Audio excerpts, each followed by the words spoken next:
Well, I'm going to talk about what I think is a fairly delicate topic when it comes to child sexual abuse, and that's the issue of boys who are sexually abused who then go on to become abusers themselves.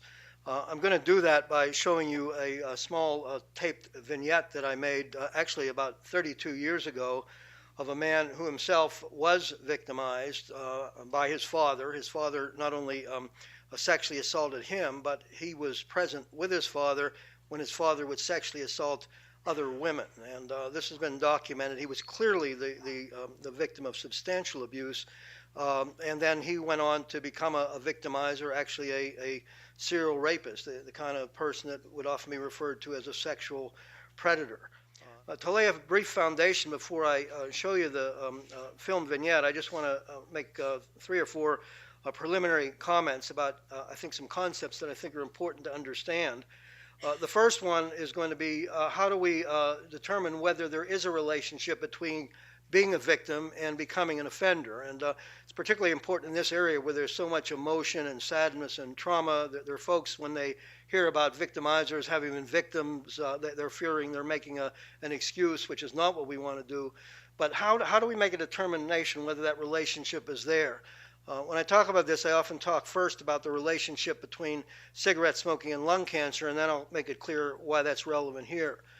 If you look at everyone that smokes cigarettes and ask whether or not most of them develop lung cancer, if we don't remember this, it's important to think about it. The facts are that most cigarette smokers simply do not develop lung cancer. And if we stop there, we might think there's not much of an association.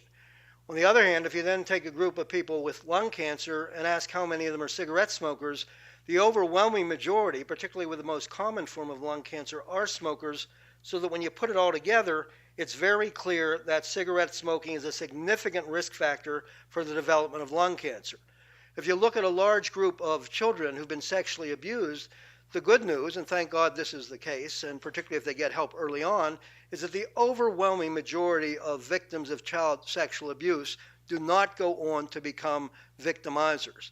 On the other hand, to follow up on the analogy I just gave you, if you look at a large group of individuals who are sexual offenders and ask what percentage of them have been sexually or even physically and emotionally abused, the numbers become extremely significant. Now, the second conceptual point I want to make, because I said that this man became a serial rapist, is to say a couple of words about rape, because I think there's tremendous misunderstanding about rape, and we often talk about it as though it's just one thing. When a clinician such as myself looks at rape, we look at it from three perspectives. One, the behavior itself. Secondly, the consequences of the behavior. And thirdly, the motivation that led the individual to act that way in the first place.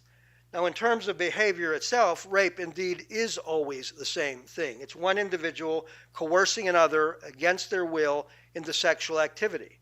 And again, when it comes to the consequences of rape, again, I'd argue it's pretty much the same thing. It's experienced by the victim as a horrible, unwanted, traumatic experience. But I'll put it to you that in knowing the behavior and knowing the consequences, we still don't necessarily know what motivated the particular individual to engage in that behavior in the first place. And there are a subgroup of rapists who are predisposed to engage in that activity because there's something fundamentally different about their sexual makeup. They are sexually disordered. And one of the ways in which a person can be sexually disordered, and I think it applies here, is that they've been the victim of child sexual abuse. Now, that's the next concept I want to get over to you is what is a sexual disorder?